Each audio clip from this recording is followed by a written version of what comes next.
ವಕ್ಫ್ ಎಷ್ಟು serious issue ಆಗಿದೆ, ಈ ಇಶ್ಯೂವಿನ ಜನರ ಮೇಲೆ ಏನ್ ಪರಿಣಾಮ, ಇದು ಗಾತ್ರ ಎಷ್ಟಾಗಿದೆ ಅಂತ ಆದ್ರೂ ಕೂಡ ನಾವು ಅರ್ಥ ಮಾಡ್ಕೋಬೇಕು. ನಮ್ಮ ವಿರೋಧ ಪಕ್ಷದ ನಾಯಕರು ಮಾತನಾಡಿದ್ರು, ಅವ್ರ ಪಕ್ಷದ ಒಂದು ದೊಡ್ಡ ಇಶ್ಯೂ ವಕ್ಫ್ ಅಂತ ಹೇಳಿ ಅವ್ರ ಪಕ್ಷದಲ್ಲಿ ಮೂರ್ ತಂಡದ ನಾಯಕರು ಜನರ ಹತ್ರ ಹೋಗ್ತಾ ಇದ್ದಾರೆ, ಜನರಿಗೆ ಭೇಟಿ ಮಾಡ್ತಾ ಇದ್ದಾರೆ, ವಕ್ಫ್ ಬಗ್ಗೆ ಏನೋ ಒಂದು ಮಾಹಿತಿ ಕೊಡ್ತಾ ಇದ್ದಾರೆ. ಅಫಿಷಿಯಲ್ ಬಿಜೆಪಿಯಿಂದನೂ ಮಾಹಿತಿ ಕೊಡ್ತಾ ಇದ್ದಾರೆ, ರೆಬೆಲ್ ಬಿಜೆಪಿಯವರು ಕೂಡ ವಕ್ಫ್ ವಿಚಾರ ಇಟ್ಕೊಂಡು ಇಡೀ ರಾಜ್ಯ ವ್ಯಾಪಿ ಎಲ್ಲ ಕಡೆ ಸಂಚಾರ ಮಾಡಿಸ್ತಾ ಇದ್ದಾರೆ. ಅಫಿಷಿಯಲ್ ಬಿಜೆಪಿದು ಅದೇ ಸಬ್ಜೆಕ್ಟ್ ಆಗಿದೆ, ರೆಬೆಲ್ ಬಿಜೆಪಿದು ಅದೇ ಸಬ್ಜೆಕ್ಟ್ ಆಗಿದೆ. ವಕ್ಫ್ ಈಗ ಸದನದ ಒಳಗಡೆ ಮತ್ತೆ ಸದನದ ಹೊರಗಡೆ ಯಾವ ರೀತಿ ನಮ್ಮ ಭಾರತೀಯ ಜನತಾ ಪಕ್ಷದ ನಾಯಕರು ಮಾತನಾಡ್ತಾ ಇದ್ದಾರೆ ಅಂದ್ರೆ, ಇದು ವಕ್ಫ್ ವರ್ಸಸ್ ರೈತರ ಇಶ್ಯೂ, ಇದು ವಕ್ಫ್ ವರ್ಸಸ್ ಹಿಂದೂಗಳ ಇಶ್ಯೂ. ವಕ್ಫ್ ಅಂದ್ರೆ ಮುಸ್ಲಿಮು, ರೈತರು ವಕ್ಫ್ ಇಂದ ತೊಂದರೆ ಆಗಿದೆ ರೈತರಿಗೆ, ಮತ್ತೆ ಹಿಂದೂಗಳಿಗೆ ತೊಂದರೆ ಆಗಿದೆ ಅಂತ ರೀತಿಯಲ್ಲಿ ಒಂದು ವಾತಾವರಣವನ್ನು ಸೃಷ್ಟಿ ಮಾಡಕ್ಕೆ ಹೊರಟಿದ್ದಾರೆ. ಆದ್ರೆ ನೀವು ಸ್ವಲ್ಪ ಹಿನ್ನೆಲೆ ಸನ್ಮಾನ್ಯ ಅಧ್ಯಕ್ಷರು ನೋಡಿದ್ರೆ, ಭಾರತೀಯ ಜನತಾ ಪಕ್ಷದ ನಾಯಕರು ಇತ್ತೀಚೆಗೆ ವಕ್ಫ್ ಅನ್ನು ಇಶ್ಯೂ ಮಾಡಿರ್ತಕ್ಕಂಥದ್ದು. ಈ ಹಿಂದೆ ಭಾರತೀಯ ಜನತಾ ಪಕ್ಷದ ನಾಯಕರು ಯಾವಾಗ್ಲೂ ವಕ್ಫ್ ಇಶ್ಯೂ ಅನ್ನು ಎತ್ಕೊಂಡ್ರೆ ವಕ್ಫ್ ಬೋರ್ಡ್ ಪರಾನೇ ನಿಂತಿರ್ತಕ್ಕಂಥದ್ದು. ಎಂದೂ ಕೂಡ ಹಿಂದಿನ ಬಿಜೆಪಿ ವಕ್ಫ್ ಬೋರ್ಡ್ ವಿರುದ್ಧವಾಗಿ ಮಾತನಾಡಿಲ್ಲ. ಇದೇ ಬಿಜೆಪಿಯ ಸರ್ಕಾರ ಇದ್ದಾಗ ಫಸ್ಟ್ ಟೈಮ್ ಬಂದಾಗ ಅನ್ವರ್ ಮಾನಿಪಾಡಿ ಅವ್ರಿಗೆ ಮೈನಾರಿಟಿ ಕಮಿಷನ್ ನ ಅಧ್ಯಕ್ಷರು ಮಾಡಿದ್ರು.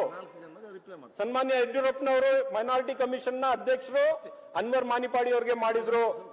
ಅನ್ವರ್ ಮಾನಿಪಾಡಿ ಅವ್ರ ಮುಖಾಂತರ ವಕ್ಫ್ ಬೋರ್ಡ್ ಮೇಲೆ ಒಂದು ರಿಪೋರ್ಟ್ ಅನ್ನು ಮಾಡಿಸ್ಕೊಂಡ್ರಿ ನೀವು. ಆ ರಿಪೋರ್ಟ್ ಬಹಳ ಸ್ಪಷ್ಟವಾಗಿ ಆ ರಿಪೋರ್ಟ್ ಏನ್ ಹೇಳುತ್ತೆ, 2012 ಇಸ್ವಿಯಲ್ಲಿ ಅನ್ವರ್ ಮಾನಿಪಾಡಿ ರಿಪೋರ್ಟ್, ಅವರು ಎಲ್ಲ 90,000 ಸ್ಕ್ವೇರ್ ಫೀಟ್ ಜಾಗ ವಕ್ಫ್ ಬೋರ್ಡ್ ಗೆ ಬರಬೇಕಾಗಿದೆ ಇವತ್ತಿನ ಪರಿಸ್ಥಿತಿಯಲ್ಲಿ. ಅದರಲ್ಲಿ 23,000 ಸ್ಕ್ವೇರ್ ಫೀಟ್ ಎನ್ಕ್ರೋಚ್ ಆಗಿದೆ ಅಂತ ಅನ್ವರ್ ಮಾನಿಪಾಡಿ ಅವರು ಹೇಳ್ತಾರೆ. 23,000 ಸ್ಕ್ವೇರ್ ಫೀಟ್ ಎನ್ಕ್ರೋಚ್ ಆಗಿದೆ ಅಂತ. ಆ ಎನ್ಕ್ರೋಚ್ಮೆಂಟ್ ಅಲ್ಲಿ ಕಾಂಗ್ರೆಸ್ ಪಕ್ಷದ ಬಹಳಷ್ಟು ನಾಯಕರ ಹೆಸರು ಕೂಡ ಅವರು ಉಲ್ಲೇಖ ಮಾಡಿದ್ದಾರೆ. ಆ ಎನ್ಕ್ರೋಚ್ಮೆಂಟ್ ಅಲ್ಲಿ ಬಹಳಷ್ಟು ಪ್ರಭಾವಿಗಳ ಹೆಸರು ಕೂಡ ಉಲ್ಲೇಖ ಮಾಡಿದ್ದಾರೆ. ಆ ರಿಪೋರ್ಟ್ ಅನ್ನು ಇಟ್ಕೊಂಡು ನಮ್ಮ ಭಾರತೀಯ ಜನತಾ ಪಕ್ಷದ ಎಲ್ಲಾ ಸ್ನೇಹಿತರು ಸುಮಾರು 7-8 ವರ್ಷ ಹೋರಾಟ ಮಾಡಿದ್ದಾರೆ. ಸನ್ಮಾನ್ಯ ಅಧ್ಯಕ್ಷರೇ, ಇದೇ ರೀತಿ ಬೇರೆ ಬೇರೆ ಸದನಗಳಲ್ಲಿ ಅನ್ವರ್ ಮಾನಿಪಾಡಿ ರಿಪೋರ್ಟ್ ಒಪ್ಕೊಳ್ಳಿ, ಅನ್ವರ್ ಮಾನಿಪಾಡಿ ರಿಪೋರ್ಟ್ ಬಹಿರಂಗ ಆಗ್ಬೇಕು, ಅನ್ವರ್ ಮಾನಿಪಾಡಿ ರಿಪೋರ್ಟ್ ಮೇಲೆ ಚರ್ಚೆ ಆಗ್ಬೇಕು, ವಕ್ಫ್ ಬೋರ್ಡಿನ ಆಸ್ತಿ ಏನಾಗಿದೆಯಲ್ಲ ಆ ಆಸ್ತಿ ಬಹಳಷ್ಟು ಪ್ರಭಾವಿ ನಾಯಕರು ಹೊಡ್ಕೊಂಡಿದ್ದಾರೆ, ಅದ್ರ ಬಗ್ಗೆ ಚರ್ಚೆ ಆಗ್ಬೇಕು, ಆಸ್ತಿ ಬಿಡಿಸ್ಕೊಡ್ಬೇಕು ಅಂತ ಇದೇ ಬಿಜೆಪಿಯವರು ಹೋರಾಟ ಮಾಡಿರ್ತಕ್ಕಂಥದ್ದು ನಾವೆಲ್ಲ ನೋಡಿಲ್ವಾ? ಆದ್ರೆ ಇವತ್ತು ಯೂಟರ್ನ್ ತಗೊಂಡಿದ್ದೀರಿ. ಸೊ ಕುಮಾರ್ ಬಂಗಾರಪ್ಪನವರು ಬಿಜೆಪಿಯ ನಾಯಕರು, ಅವ್ರು ಶಾಸಕರಾಗಿದ್ದಾಗ ಹಿಂದುಳಿದ ವರ್ಗ ಮತ್ತೆ ಅಲ್ಪಸಂಖ್ಯಾತರ ಕಲ್ಯಾಣ ಸಮಿತಿಯ ಅಧ್ಯಕ್ಷರಾಗಿದ್ರು. ಸನ್ಮಾನ್ಯ ಅಧ್ಯಕ್ಷರೇ, ಅವರು ರೆಕಮೆಂಡೇಶನ್ ಅನ್ನು ಮಾಡಿದ್ದಾರೆ. ಇಲ್ಲೇ ಇದೆ ರಿಪೋರ್ಟ್ ನಮ್ಮ ಹತ್ರ. 4,663 ಎಕರೆ ಜಾಗ ಒತ್ತುವರಿ ಆಗಿದೆ. ವಕ್ಫ್ ಬೋರ್ಡ್ಗೆ ಸೇರ್ಬೇಕಾಗಿರ್ತಕ್ಕಂಥ ಜಾಗ ಒತ್ತುವರಿ ಆಗಿದೆ. ಇದನ್ನು ಸರ್ಕಾರ ಬಿಡಿಸ್ಕೊಡ್ಬೇಕು ಅಂತ ಹೇಳಿ ಕುಮಾರ್ ಬಂಗಾರಪ್ಪನವರು ಬಿಜೆಪಿಯ ನಾಯಕರು, ಅವರ ಸಮಿತಿಯ ಶಿಫಾರಸು ಆಗಿದೆ. ಅಭಿನಂದನೆಗಳು, ಒಳ್ಳೇದು, ವೆಲ್ಕಮ್ ಮಾಡ್ತೀವಿ. ಒಳ್ಳೆ ಕೆಲಸ ಬಿಜೆಪಿ ಅವ್ರು ಮಾಡಿದ್ರು ವೆಲ್ಕಮ್ ಮಾಡ್ತೀವಿ, ಕಾಂಗ್ರೆಸ್ನವರು ವೆಲ್ಕಮ್ ಮಾಡ್ತೀವಿ, ಜನತಾದಳವ್ರು ಮಾಡಿದ್ರು ವೆಲ್ಕಮ್ ಮಾಡ್ತೀವಿ. ಸನ್ಮಾನ್ಯ ಅಧ್ಯಕ್ಷರೇ, ಕಿರಣ್ ರಿಜಿಜು ಅವರು ಯೂನಿಯನ್ ಮಿನಿಸ್ಟರ್, ಕೇಂದ್ರ ಸರ್ಕಾರದ ಮಂತ್ರಿ ಆಗಿದ್ದಾರೆ. ಇದೇ ವರ್ಷದ ನವೆಂಬರ್ 27ನೇ ತಾರೀಕಿಗೆ ಲೋಕಸಭೆಯಲ್ಲಿ ಉತ್ತರ ಕೊಡ್ತಾರೆ. ಕರ್ನಾಟಕ ರಾಜ್ಯದಲ್ಲಿ in Karnataka state not less than 800 properties are encroached ಅಂತ ಹೇಳ್ತಾರೆ. ಕಿರಣ್ ರಿಜಿಜು ಅವರು ಹೇಳ್ತಾ ಇರೋದು ತಮ್ಮ ಪಕ್ಷದ ತಮ್ಮ ಸರ್ಕಾರದ ಯೂನಿಯನ್ ಮಿನಿಸ್ಟರ್. ಇದೇ ಸನ್ಮಾನ್ಯ ಅಧ್ಯಕ್ಷರೇ, ಮುಖ್ತಾರ್ ಅಬ್ಬಾಸ್ ನಖ್ವೀರ್ ಅವರು ಮೈನಾರಿಟಿ ಮಿನಿಸ್ಟರ್ ಇದ್ದಾಗ ರಾಜ್ಯಸಭೆಯಲ್ಲಿ ವಾಮ್ಸಿ ಪೋರ್ಟಲ್ 7 ಫೆಬ್ರವರಿ 2022 ಇಡೀ ರಾಷ್ಟ್ರದಲ್ಲಿ ಎಷ್ಟು ವಫ್ ಆಸ್ತಿಗಳು ಆಗಿದಾವೆ ಅದೆಲ್ಲ ರಿಜಿಸ್ಟರ್ ಆಗಿದೆ. ಕರ್ನಾಟಕದಲ್ಲಿ ಎಷ್ಟು ಆಸ್ತಿ ಆಗಿದೆ ರಿಜಿಸ್ಟರ್ ಆಗಿದೆ ಅದೆಲ್ಲ ಉಲ್ಲೇಖವನ್ನು ರಾಜ್ಯಸಭೆಗೆ ಉತ್ತರ ಕೊಡುವಾಗ ಕೊಡ್ತಾರೆ. ಎನ್ಕ್ರೋಚ್ಮೆಂಟ್ ಏನಾಗಿದೆ ಅದೆಲ್ಲ ಕೊಡ್ತಾರೆ. ನಾನು ಏನ್ ಹೇಳಕ್ಕೆ ಹೊರಟಿದ್ದೀನಿ ಅಧ್ಯಕ್ಷರೇ, ಬಿಜೆಪಿಯವರು ಅವರ ಮ್ಯಾನಿಫೆಸ್ಟೋ ಅಲ್ಲಿ ಅವರ ಪೋಲ್ ಪ್ರಾಮಿಸ್, ಅದು ಚುನಾವಣೆಯ ಪ್ರಾಮಿಸ್, ಎಲ್ಲಿ ಎಲ್ಲಿ ವಫ್ ಆಸ್ತಿ ಇದೆ, ಎಲ್ಲಿ ಎನ್ಕ್ರೋಚ್ಮೆಂಟ್ ಆಗಿದೆ ಅದೆಲ್ಲ ಬಿಡಿಸ್ಕೊಡ್ಬೇಕು, ಬಿಡಿಸ್ಕೊಡ್ತೀವಿ ಅಂತ 2014ನೇ ವರ್ಷದ ಮ್ಯಾನಿಫೆಸ್ಟೋ ಅಲ್ಲಿ ಹಾಕಿರ್ತಕ್ಕಂಥದ್ದು. ಇವತ್ತು ಸನ್ಮಾನ್ಯ ವಿರೋಧ ಪಕ್ಷದ ನಾಯಕರು ಪ್ರಣಾಳಿಕೆ, ಕನ್ನಡದಲ್ಲಿ ಹೇಳಿ ಅಂತಂದ್ರೆ ಪ್ರಣಾಳಿಕೆಯಲ್ಲಿ ಉಲ್ಲೇಖ ಮಾಡಿದ್ದಾರೆ. ಸನ್ಮಾನ್ಯ ವಿರೋಧ ಪಕ್ಷದ ನಾಯಕರು 95 ಆಕ್ಟ್ ಅಮೆಂಡ್ ಆದಾಗ ಇಷ್ಟೆಲ್ಲ ಬಂತು, ಇಲ್ಲಿಂದಾನೇ ಪ್ರಾಬ್ಲಮ್, ಇದು ಎಲ್ಲ ಸಮಸ್ಯೆಗಳು ಪ್ರಾರಂಭ ಆಯಿತು ಅಂತ ಹೇಳಿದ್ರಲ್ಲ. 95ನೇ ವರ್ಷದ ಆಕ್ಟ್ ಅಮೆಂಡ್ ಆಗಿರ್ತಕ್ಕಂಥದ್ದು 2014ನೇ ಇಸ್ವಿಯಲ್ಲಿ ನಿಮ್ಮ ಮ್ಯಾನಿಫೆಸ್ಟೋ ಅಲ್ಲಿ ನೀವು ಹಾಕೊಂಡು ಹೋದಾಗ ನಿಮ್ಗೆ ಗೊತ್ತಾಗಿಲ್ವಾ? ಇವತ್ತು 2024ನಲ್ಲಿ ನೀವು ಗಲಾಟೆ ಮಾಡ್ತಾ ಇದ್ದೀರಲ್ಲ, ಇದು ಒಂದು ದೊಡ್ಡ ಇಶ್ಯೂ ಮಾಡ್ತಾ ಇದ್ದೀರಲ್ಲ, ಇದೊಂದು ಮುಸ್ಲಿಂ ವರ್ಸಸ್ ರೈತರ ಇಶ್ಯೂ, ಮುಸ್ಲಿಂ ವರ್ಸಸ್ ಹಿಂದೂಗಳ ಇಶ್ಯೂ ಅಂತ ನೀವು ತಗೊಳ್ತಾ ಇದ್ದೀರಲ್ಲ, ಇದು ಯಾವ ಮಟ್ಟಕ್ಕೆ ನೀವು ರಾಜಕೀಯದ ಒಂದು ರೀತಿ ಅಪಪ್ರಚಾರವನ್ನು ನಿಮ್ಮ ರಾಜಕೀಯದ ಲಾಭಕ್ಕೋಸ್ಕರ ಮಾಡ್ತಾ ಇದ್ದೀರಿ ಅಂತ ನಾನು ಇವತ್ತು ಹೇಳಕ್ಕೆ ಇಷ್ಟಪಡ್ತೀನಿ.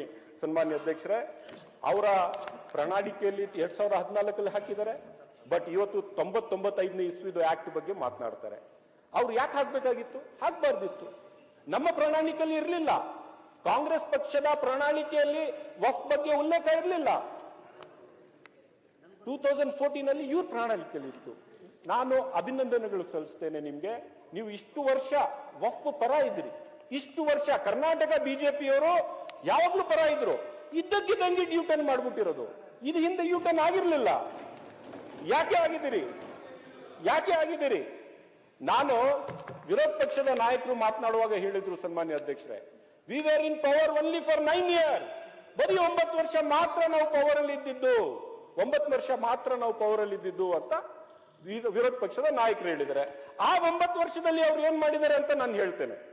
ವಫ್ ಇಶ್ಯೂ ಅಲ್ಲಿ ಆ 9 ವರ್ಷದಲ್ಲಿ ಸನ್ಮಾನ್ಯ ಅಧ್ಯಕ್ಷರೇ, ಬಿಜೆಪಿಯವರು 2008ಇಂದ 13ನೇ ವರ್ಷವರೆಗೂ ಇಸ್ವಿವರೆಗೂ ಅವ್ರ ಸರ್ಕಾರ ಇದ್ದಾಗ 1735 ಎಕರೆಗೆ ನೋಟಿಸ್ ಕೊಟ್ಟಿದ್ದಾರೆ. ಆ 9 ವರ್ಷದಲ್ಲಿ ಸನ್ಮಾನ್ಯ ಅಧ್ಯಕ್ಷರೇ, 2019ಇಂದ 2023ವರೆಗೂ ಅವ್ರ ಸರ್ಕಾರ ಬಂದ ನಂತರ 2865 ಎಕರೆಗೆ ನೋಟಿಸ್ ಕೊಟ್ಟಿದ್ದಾರೆ.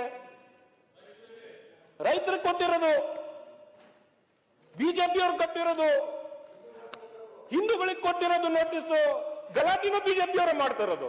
ಇದು ಹೆಂಗಿದೆ ನೋಡಿ ಅಧ್ಯಕ್ಷರೇ, ನೋಟಿಸ್ ನೀವು ಗಲಾಟಿನೂ ನೀವೇ ಮಾಡ್ತೀರಿ.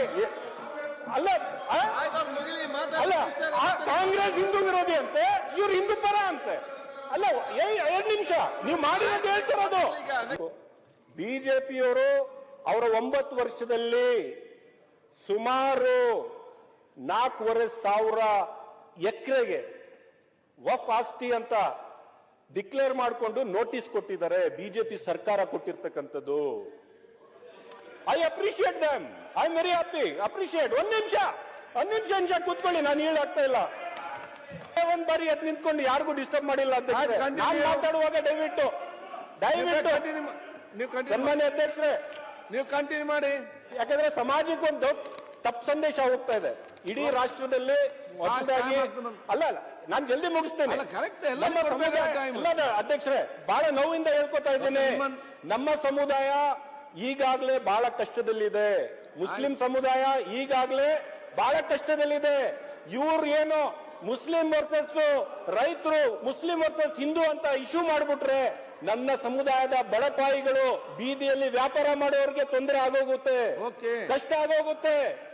ನಾನು ಇಷ್ಟೇ ಹೇಳಕ್ ಇಚ್ಛೆ ಪಡ್ತೀನಿ ಸನ್ಮಾನ್ಯ ಅಧ್ಯಕ್ಷರೇ, ಇದು ಹಿಂದೂ ಮುಸ್ಲಿಂ ಇಶ್ಯೂನಾ?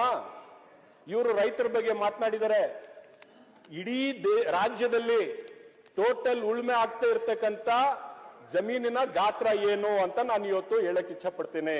ನಾನ್ ಬರೀ ಕಲ್ಟಿವೇಬಲ್ ಲ್ಯಾಂಡ್ ಬಗ್ಗೆ ಮಾತಾಡ್ತಾ ಇರೋದು. ಇಡೀ ರಾಜ್ಯದಲ್ಲಿ ಎಷ್ಟು ಟೋಟಲ್ ಲ್ಯಾಂಡ್ ಇದೆ ಅಂತ ಸನ್ಮಾನ್ಯ ಕಂದಾಯ ಸಚಿವರು ಹೇಳಲಿ. ಕಲ್ಟಿವೇಟಲ್ ಲ್ಯಾಂಡ್ ಉಳುಮೆ ಆಗ್ತಾ ಇರ್ತಕ್ಕಂಥ ಜಮೀನು 3,41,00,000 ಎಕರೆ. ಅದರಲ್ಲಿ ಇಡೀ ವಫ್ನ ಜಾಗ, ಅದು ಟೋಟಲ್ ಕಲ್ಟಿವೇಬಲ್ ಅಲ್ಲ, ಉಳುಮೆ ಆಗ್ತಾ ಇರೋದಲ್ಲ. ಇಡೀ ವಫ್ನ ಜಾಗ 1,22,000 ಕೋಟಿ ಹಿಂದೆ ಇದ್ದಿದ್ದು, 1,22,000 ಎಕರೆ ಹಿಂದೆ ಇದ್ದಿದ್ದು. 0.3% ಆಫ್ ಕಲ್ಟಿವೇಬಲ್ ಲ್ಯಾಂಡ್ ಇಲ್ಲ.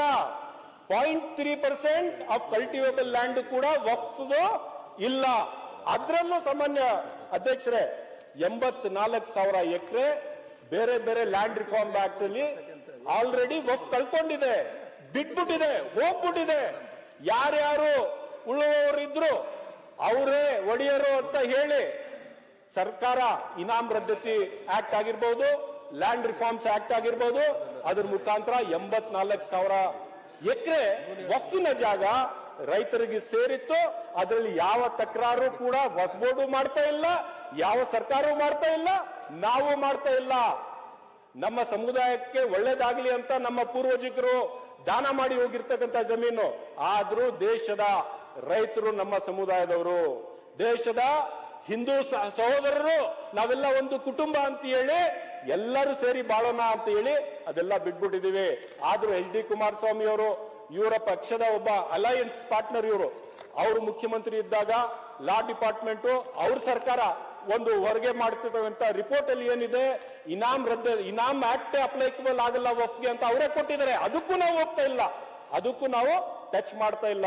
ಸನ್ಮಾನ್ಯ ಅಧ್ಯಕ್ಷರೇ, ಇಲ್ಲಿ ಏನಾಗಿದೆ ಅಂದ್ರೆ ವಫ್ಗೆ ಉಳ್ಕೊಂಡಿರೋದು 29,000 ಎಕರೆ ಮಾತ್ರ. ಅದರಲ್ಲೂ ಕೂಡ ವಿವಾದದಲ್ಲಿ ಇರ್ತಕ್ಕಂಥದ್ದು ಸನ್ಮಾನ್ಯ ಅಧ್ಯಕ್ಷರೇ, ಬೇರೆ ಬೇರೆ ಕೋರ್ಟ್ ಅಲ್ಲಿ ಕ್ಲೇಮ್ಸ್ ಅಲ್ಲಿ ಇರ್ತಕ್ಕಂಥದ್ದು, ಡಿಸ್ಪ್ಯೂಟ್ ಅಲ್ಲಿ ಇರ್ತಕ್ಕಂಥದ್ದು 16,000 to 17,000 ಎಕರೆ ಮಾತ್ರ ಸನ್ಮಾನ್ಯ ಅಧ್ಯಕ್ಷರೇ. ಅದರಲ್ಲೂ ಕೂಡ ರೈತರಿಗೆ ಸಂಬಂಧಪಟ್ಟ ಜಮೀನು ಇರ್ತಕ್ಕಂಥದ್ದು 4,660 ಎಕರೆಯಲ್ಲಿ ಮಾತ್ರ ಕ್ಲೇಮ್ ಇರ್ತಕ್ಕಂಥದ್ದು. ಅದರಲ್ಲೂ ಇನಾಮ್ ಆಕ್ಟ್ ಅಲ್ಲಿ ಸೇರಿದ್ರೆ, ಅದರಲ್ಲೂ ಲ್ಯಾಂಡ್ ರಿಫಾರ್ಮ್ಸ್ ಆಕ್ಟ್ ಅಲ್ಲಿ ಅವ್ರಿಗೆ ಸೇರಿದ್ರೆ ಪ್ರಶ್ನೆ ಬರೋದಿಲ್ಲ. ಆದ್ರೆ ಎಲ್ಲಿ ಕ್ಲೇಮ್ ಇದೆ 4,660 ಎಕರೆ ಮಾತ್ರ ಸನ್ಮಾನ್ಯ ಅಧ್ಯಕ್ಷರೇ. ಇದು ಯಾವ ವಿವಾದ ಬಗೆಹರಿಸಕ್ಕೆ ಸಾಧ್ಯ ಇಲ್ಲ ಅಂತ ಇಲ್ಲ ಸನ್ಮಾನ್ಯ ಅಧ್ಯಕ್ಷರೇ. ಈ ವಿವಾದ ನಮ್ಮ ಸರ್ಕಾರ ಬೇಕಾದ್ರೆ ಅಪೋಸಿಷನ್ ಅವ್ರ ಜೊತೆ ಕೂತ್ಕೊಂಡ್ರೆ ಈ ವಿವಾದ ಕೂಡ ರೈತರಿಗೆ ಅನ್ಯಾಯ ಆಗದೆ ಇದ್ದಂಗೆ ನಾವು ಬಗೆಹರಿಸಬಹುದು. ವಫ್ಗೂ ಅನ್ಯಾಯ ಆಗ್ಬಾರ್ದು, ರೈತರಿಗೂ ಅನ್ಯಾಯ ಆಗ್ಬಾರ್ದು, ಆ ರೀತಿಯಲ್ಲಿ ನಾವು ಬಗೆಹರಿಸಬಹುದು ಸನ್ಮಾನ್ಯ ಅಧ್ಯಕ್ಷರೇ. ಆದ್ರೆ 60% ವಿವಾದದಲ್ಲಿ ಇರ್ತಕ್ಕಂಥ ಜಾಗ 60% ಕಮರ್ಷಿಯಲ್ ಎಕ್ಸ್ಪ್ಲಾಯ್ಟೇಷನ್ ಆಗ್ತಾ ಇದೆ. ಎನ್ಕ್ರೋಚರ್ಸ್ ಜಾಗವನ್ನು ಹಿಡ್ಕೊಂಡು ಲಕ್ಷಾಂತರ ರೂಪಾಯಿ ಆದಾಯವನ್ನು ಮಾಡ್ಕೋತಾ ಇದ್ದಾರೆ, ಲಕ್ಷಾಂತರ ರೂಪಾಯಿ ಸಂಪಾದನೆ ಮಾಡ್ಕೋತಾ ಇದ್ದಾರೆ. ಅಂತದ್ದು 60%, ಈ 17,000 ಎಕರೆಯಲ್ಲಿ 60% ಜಾಗ ರೈತರಿಗೆ ಸೇರಿಲ್ಲ. ರೈತರು ಕಷ್ಟಪಟ್ಟು ಏನು ಉಳುಮೆ ಮಾಡ್ತಾ ಇಲ್ಲ, ಅಲ್ಲಿ ಯಾರೋ ಎನ್ಕ್ರೋಚ್ ಮಾಡಿಕೊಂಡು ಮಜಾ ಮಾಡ್ತಾ ಇದ್ದಾರೆ. ಅಂತ ಜಾಗ ಹೌದು, ಅಲ್ಲಿ ಅಂತ ಜಾಗ ನಾವು ವಾಪಸ್ ಪಡ್ಕೋಬಾರ್ದ? ಎನ್ಕ್ರೋಚರ್ಸ್ಗೆ ತೆಗಿಬಾರ್ದ? ಅವ್ರಿಗೆ ಬಿಟ್ಬಿಡ್ಬೇಕಾ? ಆ ಎನ್ಕ್ರೋಚರ್ಸ್ ಅಲ್ಲಿ 90% ಮುಸ್ಲಿಂ ಸಮುದಾಯಕ್ಕೆ ಸೇರಿರ್ತಕ್ಕಂಥವ್ರು. ಈ ಹಿಂದೂ ಮುಸ್ಲಿಂ ಇಶ್ಯೂನ ಇದು ಯಾವ ಕಾರಣಕ್ಕೂ ಹಿಂದೂ ಮುಸ್ಲಿಂ ಇಶ್ಯೂ ಇಲ್ಲ, ಯಾವ ಕಾರಣಕ್ಕೂ ರೈತರ ವಿರುದ್ಧ ಇಶ್ಯೂ ಇಲ್ಲ. 3,41,00,000 ಎಕರೆಯಲ್ಲಿ ವಿವಾದ ಇರ್ತಕ್ಕಂಥದ್ದು 4,660 ಎಕರೆ. ಎಷ್ಟು ಪರ್ಸೆಂಟ್ ಆಯ್ತು? 0.1% ಇಲ್ಲ, 0.1% ಇಲ್ಲ. ಅದಕ್ಕೆ ಇಡೀ ರಾಜ್ಯದಲ್ಲಿ ಒಂದು ತಂಡ ವಿಜೇಂದ್ರ ಅವ್ರ ಲೀಡರ್ಶಿಪ್ ಅಲ್ಲಿ, ಒಂದು ತಂಡ ನಮ್ಮ ಯತ್ನಾಳ್ ಅವ್ರ ಲೀಡರ್ಶಿಪ್ ಅಲ್ಲಿ ಏನು ಹೋಗಿದೆ ಹೋಗೋದು, ಮುಸಲ್ಮಾನರ ವಿರುದ್ಧ ಭಾಷಣ ಮಾಡೋದು, ಒಂದು ವಾತಾವರಣ ಸೃಷ್ಟಿ ಮಾಡೋದು. ಅಲ್ಲ, ನಿಮ್ಮ ಆರ್ಥಿಕತೆ ನೀವು ಇಟ್ಕೊಳ್ಳಿ, ಮುಸಲ್ಮಾನರನ್ನೇ ಯಾಕೆ ಬಲಿ ಮಾಡ್ತಾ ಇದ್ದೀರಿ ಇದರಲ್ಲಿ? ಅಲ್ಲ, ಇಟ್ ಇಸ್ ಅ ಪಾಯಿಂಟ್ ಅಧ್ಯಕ್ಷರೇ. ನಮ್ಮ ಸಮುದಾಯದ ಪರಿಸ್ಥಿತಿ ಏನಿದೆ ಅಂತ ನಾನು ಹೇಳ್ತಾ ಇದ್ದೀನಿ. ಇವರ ರಾಜಕಾರಣ ನಮ್ಮನ್ನು ಬಲಿ ಹಾಕಿದ್ರೆ ನಾವು ಸುಮ್ಮನೆ ಇರಕ್ಕಾಗುತ್ತಾ ಸನ್ಮಾನ್ಯ ಅಧ್ಯಕ್ಷರೇ, ಇವತ್ತು ಸನ್ಮಾನ್ಯ ವಿರೋಧ ಪಕ್ಷದ ನಾಯಕರು ಫಿನಿಶ್ ಮಾಡಬೇಕು. ವಕ್ಫ್ ಟ್ರಿಬ್ಯುನಲ್ ಎಲ್ಲ ಮುಸ್ಲಿಮ್ಸ್ ಅಂತ ಹೇಳಿದ್ರು. ಅಲ್ಲ, ಒಂದ್ ನಿಮಿಷ, ಇಲ್ಲಿ ತಪ್ಪು ಸಂದೇಶ ಹೋಗ್ಬಾರ್ದು. ಯಾರು ತೀರ್ಮಾನ ಮಾಡೋರು, ಜಡ್ಜಸ್, ಅವ್ರು ಮುಸ್ಲಿಂ ಸಮುದಾಯಕ್ಕೆ ಮಾತ್ರ ಸೇರಿದವರ? ಜಡ್ಜ್ಮೆಂಟ್ ಕೊಡೋರು ಮುಸ್ಲಿಂ ಸಮುದಾಯಕ್ಕೆ ಮಾತ್ರ ಸೇರಿದವರ? ಎಲ್ಲಾ ಜಾತಿ, ಎಲ್ಲ ಧರ್ಮದವರು ಯಾರ್ಯಾರು ನಾಮಿನೇಟ್ ಆಗಿದ್ದಾರೆ ಅವ್ರು ವಕ್ಫಿನ ಅದಾಲತ್ ನಡೆಸ್ತಾರೆ, ಅವ್ರು ತೀರ್ಮಾನ ಮಾಡ್ತಾರೆ. ಇಲ್ಲಿಂದ ತಪ್ಪು ಸಂದೇಶ ಹೋಗಿದೆ. ವಕ್ಫ್ ಟ್ರಿಬ್ಯುನಲ್ ಒಂದ್ಸತಿ ಕೇಸ್ ಸೋತ್ಬಿಟ್ರೆ ಎಲ್ಲಿ ಹೋಗಕ್ಕಾಗಲ್ಲ ಅಂತ ಸನ್ಮಾನ್ಯ ವಿರೋಧ ಪಕ್ಷದ ನಾಯಕರು ಹೇಳಿದ್ರು. ಯಾಕೆ ದಾರಿ ತಪ್ಪಿಸ್ತಾ ಇದ್ದೀರಿ? ವಕ್ಫ್ ಟ್ರಿಬ್ಯುನಲ್ ಅಲ್ಲಿ ನೀವು ಸೋತೋದ್ರೆ ಹೈಕೋರ್ಟ್ ಅಪೀಲ್ ಮಾಡ್ತಕ್ಕಂತ ಎಲ್ಲಾ ಅವಕಾಶಗಳು ನಿಮ್ಗಿದೆ, ನಮ್ಗಿದೆ, ಎಲ್ಲರಿಗೂ ಇದೆ. ಇಲ್ಲಿಂದ ಏನ್ ಸಂದೇಶ ಕಳಿಸಿದಿರಿ? ಇಲ್ಲಿಂದ ಸಂದೇಶ ಏನ್ ಕಳಿಸಿದಿರಿ ಅಂದ್ರೆ ಅದೇನು ಡ್ರಕೋನಿಯನ್ ಲಾ, ಅದೇನ್ ಚೇಂಜೇ ಆಗೋದಿಲ್ಲ. 95ನೇ ವರ್ಷದಲ್ಲಿ ಕಾಂಗ್ರೆಸ್ ಪಕ್ಷ ಸರ್ಕಾರ ನಡೆಸುವಾಗ ತುಷ್ಟೀಕರಣ ಮಾಡೋದಕ್ಕೆ ಇಂಥದ್ದು ಕಾನೂನು ಮಾಡಿದ್ರಿ ಅಂತ ಹೇಳಿದ್ರಿ. 95 ಇಸ್ವಿಯಲ್ಲಿ ಮಾಡಿರ್ತಕ್ಕಂಥ ಕಾನೂನನ್ನು 2014ನೇ ಇಸ್ವಿಯಲ್ಲಿ ನಿಮ್ಮ ಪ್ರಣಾಳಿಕೆಯಲ್ಲಿ ನಾವು ಅದನ್ನು ಮಾಡಿ ತೋರಿಸ್ತೀವಿ ಅಂತ ಹಾಕೊಂಡಿರೋದು ನೀವು, ಅದನ್ನು ಬೆಂಬಲ ಸೂಚಿಸತಕ್ಕಂಥದ್ದು ನೀವು. ಕಾಂಗ್ರೆಸ್ನವ್ರು ಹಾಕೊಂಡಿದ್ರ ನಮ್ಮ ಪ್ರಣಾಳಿಕೆಯಲ್ಲಿ? ಸನ್ಮಾನ್ಯ ಅಧ್ಯಕ್ಷರೇ, once A Waqf always a Waqf ಅಂತ ಜಡ್ಜ್ಮೆಂಟ್ ಬಗ್ಗೆ ಉಲ್ಲೇಖ ಮಾಡಿದ್ರು ಸನ್ಮಾನ್ಯ ಅಶೋಕ್ ಅವರು. 1998 ಸೈಯದ್ ಅಲಿ ವರ್ಸಸ್ ಆಂಧ್ರ ಪ್ರದೇಶ್ ವಫ್ ಬೋರ್ಡ್ ಪ್ರಕರಣ ಇದು. Once A Waqf always a Waqf ಅಂತ. ಒಂದಲ್ಲ ಸನ್ಮಾನ್ಯ ಅಧ್ಯಕ್ಷರೇ, ಎಷ್ಟು ಬೇರೆ ಬೇರೆ ಬೇರೆ ಸಂದರ್ಭದಲ್ಲಿ ಬೇರೆ ಬೇರೆ ಜಡ್ಜ್ಮೆಂಟ್ಸು ಕೂಡ ಬಂದಿದೆ. ವಫ್ ಬೋರ್ಡ್ ಪರವಾಗಿ ಬಂದಿದೆ. ಇವತ್ತು ನಾನು ಏನಕ್ಕೆ ಹೇಳಕ್ಕೆ ಇಚ್ಛೆ ಪಡ್ತೀನಿ, ನಾನು ಎಲ್ಲರಿಗೂ ಏನ್ ಕೇಳ್ಕೊಳ್ಳಕ್ಕೆ ಇಚ್ಛೆ ಪಡ್ತೀನಿ ಅಂದ್ರೆ, ಇವತ್ತಿನ ಸಂದರ್ಭದಲ್ಲಿ ನೀವು ಎಲ್ಲರೂ ಸೇರಿ ಸಮಾಜವನ್ನು ಒಗ್ಗೂಡಿಸಬೇಕು, ಸಮಾಜಕ್ಕೆ ಸರಿಯಾದ ಒಂದು ಸಂದೇಶ ಕಳಿಸ್ಬೇಕು, ಮಾಹಿತಿ ಕೊಡಬೇಕು. ಇವತ್ತಿನ ಸಂದರ್ಭದಲ್ಲಿ ನಮ್ಮ ರಾಜ್ಯಕ್ಕೆ ಕಾಡ್ತಾ ಇರ್ತಕ್ಕಂಥ ಹಲವಾರು ಇಶ್ಯೂಸ್ ಇದಾವೆ. ಇಲ್ಲೇ ಆರೋಗ್ಯ ಸಚಿವರು ಇದ್ದಾರೆ, 5 ಬಾಣಂತರು ಮಹಿಳೆಯರು ಸಾವನ್ನಪ್ಪಿ ಅಲ್ಲಿ ಒಂದು ದೊಡ್ಡ ಇಶ್ಯೂ ಆಗಿದೆ ಬಳ್ಳಾರಿಯಲ್ಲಿ. ಇವತ್ತವರೆಗೂ ನಮ್ಮ ಬಿಜೆಪಿಯ ಸ್ನೇಹಿತರು ಅದ್ರ ಬಗ್ಗೆ ಮಾತನಾಡಿಲ್ಲ, ಇಶ್ಯೂನ ತಗೊಂಡು ಬಂದಿಲ್ಲ. ಆರೋಗ್ಯ ಸಚಿವರು ಇವತ್ತು ಎದ್ದು ನಿಂತ್ಕೊಂಡು ಹೇಳ್ತಾ ಇದ್ರು ಆ ಇಶ್ಯೂ ಬಗ್ಗೆ ಚರ್ಚೆ ಮಾಡೋಣ ಅಂತ. ಸ್ವತಃ ದಿನೇಶ್ ಗುಂಡ್ರು ಅವ್ರು ಕೇಳ್ಕೊತಾ ಇದ್ದಾರೆ, ಅವ್ರು ಚರ್ಚೆಗೆ ಬರಕ್ ರೆಡಿ ಇಲ್ಲ. ರೈತರ ಸಮಸ್ಯೆ ಇದೆ, ಉತ್ತರ ಕರ್ನಾಟಕದ ಜನರ ಸಮಸ್ಯೆಗಳಿದಾವೆ, ಉತ್ತರ ಕರ್ನಾಟಕದ ರೈತರ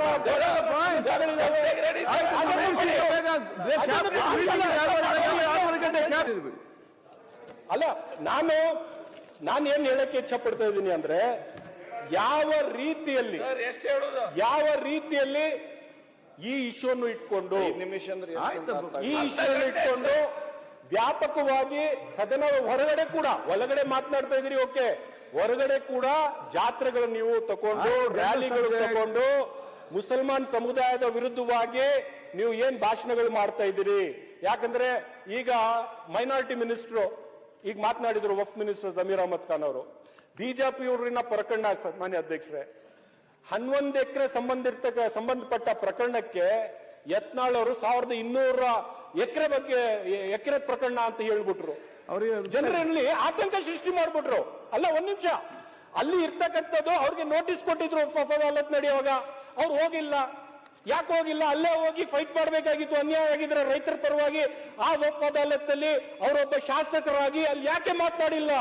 ಬೇರೆ ವೇದಿಕೆ ಸೃಷ್ಟಿ ಮಾಡಿ ಕೋಮುವಾದಿ ಭಾಷಣಗಳು ಮಾಡಿಕೊಂಡು ಒಂದು ಸಮುದಾಯನ ಒಂದು ವಿಲನ್ ತರ ಬಿಂಬಿಸ್ಬಿಟ್ರೆ ಸಮಾಜ ಒಗ್ಗೂಡ್ಸಕ್ಕಾಗುತ್ತಾ? ಸಮಾಜದಲ್ಲಿ ಶಾಂತಿ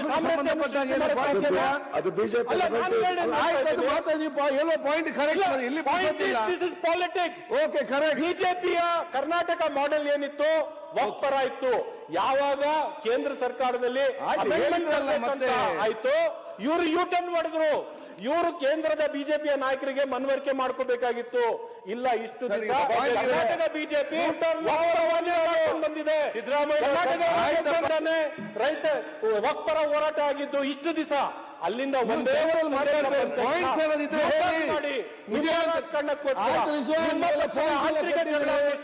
ನೀವು ಬಗೆಹರಿಸ್ತಾ ಇದ್ರೆ ನಮ್ಮ ತಪ್ಪ ಸಾಮಾನ್ಯ ಅಧ್ಯಕ್ಷ. ಇದೊಂದು ರಾಜಕೀಯ ಬಿಟ್ರೆ ಇದರಲ್ಲಿ ಏನೂ ಇಲ್ಲ, ಯಾರಿಗೂ ತೊಂದರೆ ಆಗೋದಿಲ್ಲ. ಅಧ್ಯಕ್ಷ, ನಮ್ಮ ಅರ್ಧ ಗಂಟೆ ಹೇಳಿ ನನ್ನ ಮಾತು.